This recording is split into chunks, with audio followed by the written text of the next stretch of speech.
Mientras se llevaba a cabo el desfile por la victoria que siempre se conmemora en esta fecha en Moscú, evidentemente el cálculo geopolítico estaba a la orden del día y diferentes países, sobre todo de la Unión Europea y de Occidente, empezaban a tomar medidas contra Rusia. De hecho, llamó la atención el discurso de la propia Ursula von der Leyen, que empezó a disminuir la imagen de este desfile, diciendo que mucho más contundente que cualquier desfile en Moscú era la situación que se estaba viviendo en Europa, diciendo o haciendo alusión en que ahora eran más fuertes que antes. De hecho, también habló de que en un mensaje para los ucranianos, el futuro de Europa es también el futuro de los propios ucranianos. Esto ya lo habíamos comentado antes, cómo está en miras, y es un hecho que al final de todo esto, Ucrania se va a unir a la Unión Europea. Sin embargo, existen otras situaciones muy relevantes que comentar, como por ejemplo el famoso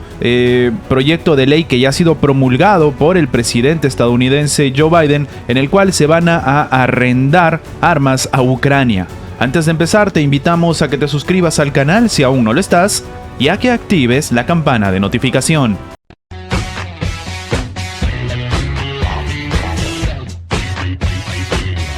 Para nadie es un secreto que mientras algunos países intentan dejar una buena imagen frente a la comunidad internacional o al menos frente al ojo público, como es el caso de Rusia con el tema de su desfile, que evidentemente ha tenido ciertas situaciones importantes que hemos comentado en nuestro video anterior, incluso se hablaba de una amenaza, por ejemplo, a Finlandia. También es relevante entender que para algunos países esta situación es un buen momento para aplicar algún tipo de estrategia adicional a lo que normalmente se ve, como es el caso de lo que comentábamos respecto a Ursula von der Leyen y esta suerte de mensaje de promesa, ¿no?, sobre lo que le va a suceder o cuál va a ser el futuro de los ucranianos. Una situación que ya habíamos comentado, incluso se da en una perspectiva en la cual la propia Ursula von der Leyen habla del paquete de ayudas más grande en la historia de la Unión Europea. Como sabemos, la Unión Europea da ayudas económicas y claro, se estaba hablando de una reconstrucción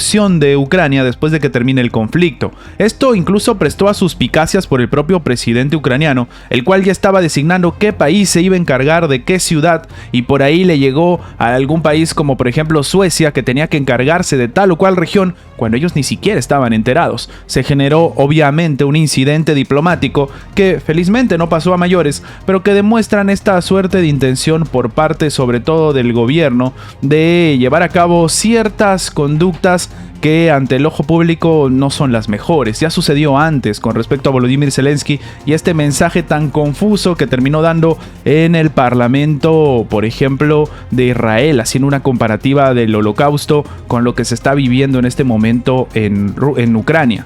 Es sin embargo en este contexto en el que, por ejemplo, otros países toman medidas más contundentes que simples discursos como el de Ursula von der Leyen. Estamos hablando evidentemente de Estados Unidos, y es que el gobierno norteamericano acaba de promulgar la ley en la cual básicamente acaban de ya aceptarse que se van a dar arrendamientos de armamento. Correcto, arriendos de armas de guerra. Pero esto no es algo nuevo. Esta es una forma en la que Estados Unidos genera también ingresos y, como habíamos comentado previamente, al menos según la perspectiva de Moscú, esta situación lo que garantizaba era que el panorama iba a ser similar a los de la Primera y sobre todo Segunda Guerra Mundial. No estamos hablando de un plan Marshall como tal, pero lo que decían sobre todo en el Kremlin es que este proyecto de ley garantizaba que Estados Unidos tenga ganancias muy cuantiosas y que se genere una suerte de deuda por parte de la población, sobre todo de Ucrania, que iba a durar muchísimas generaciones. Y claro, no solamente eso, sino que los favores políticos evidentemente iban a estar también a la orden del día. Es este contexto el que se da precisamente mientras en Rusia están marchando, como dice Ursula von der Leyen. Claro, este cálculo, como habíamos comentado antes, es siempre en favor del país y para algunos expertos se pierde esta suerte de mensaje en el cual Estados Unidos decía o aseguraba que lo hacían por los derechos humanos, que lo hacían en orden de defender lo que serían los intereses sobre todo mundiales, que la lucha entre Rusia y Ucrania era una lucha de todos y por eso la administración de Joe Biden estaba metida en este asunto y preocupada por lo que iba a suceder, y esto básicamente, según los propios mensajes, era sin una situación de intentar, por ejemplo, un ánimo de lucro. Aparentemente todo esto se cae por la borda a la hora de ver esta ley promulgada. También recordemos que el propio presidente Joe Biden decía que se habían quedado sin ningún tipo de armamento adicional para seguir enviando ayuda a Ucrania, pero sí que tiene para alquilarle. Este es el mensaje que para algunos se ha quedado muy claro, evidentemente, sobre todo para la prensa que va en contra de lo que está sucediendo, al menos en la administración, pero lo único real es que, seguido al mensaje del presidente Joe Biden de decir que se habían quedado sin ayuda para Ucrania y que ahora dependía del Congreso a ver si podrían permitir que de las arcas del Pentágono se permita sacar más armamento, ahora estamos viendo cómo sí que hay para arrendarlo. En este contexto también otro país que evidentemente no iba a dejar de aprovechar la situación es el Reino Unido. Y es que en Londres acaban de anunciar un nuevo paquete de sanciones. Estas son comerciales, pero ya no son solamente contra Rusia, sino también contra Bielorrusia. Claro, con esto en mente llamaba la atención también la postura de Vladimir Putin, que decía que los bielorrusos tenían la potestad de poder hacer eso en cuanto sea una situación entendible.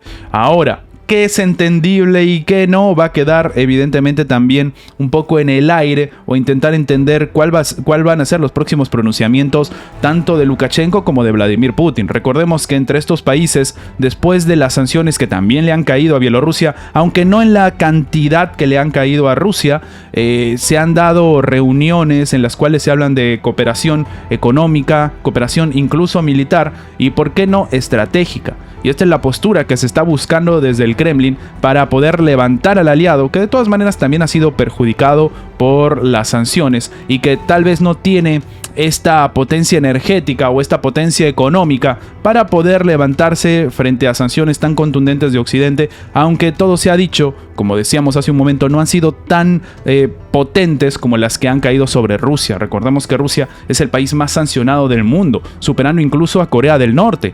De hecho, ante esta situación, lo que intentó hacer Occidente es ponerle más sanciones a Corea del Norte para ver si volvía a estar en el top 1, pero de momento no lo han logrado. Rusia sigue siendo el país más sancionado del mundo. Ante esta situación y tomando en cuenta las palabras de Ursula von der Leyen, ¿qué opinas tú? ¿Realmente Ucrania es un hecho que va a estar en la Unión Europea? Pero ¿a qué coste? Y más relevante aún, ¿esto acaso no cierra la posibilidad de una negociación que, como sabemos, la demanda de Rusia es que Ucrania sea un país neutral, que sea un país no alineado? Déjanos tu opinión abajo en los comentarios. Y antes de terminar con el video, queremos agradecer a los miembros del canal que mantienen en pie este proyecto. Muchas gracias por su inmenso apoyo. Gracias por ver nuestro video. Recuerda que tu like nos ayuda mucho a seguir creciendo. Suscríbete para más contenido y nos vemos en la próxima.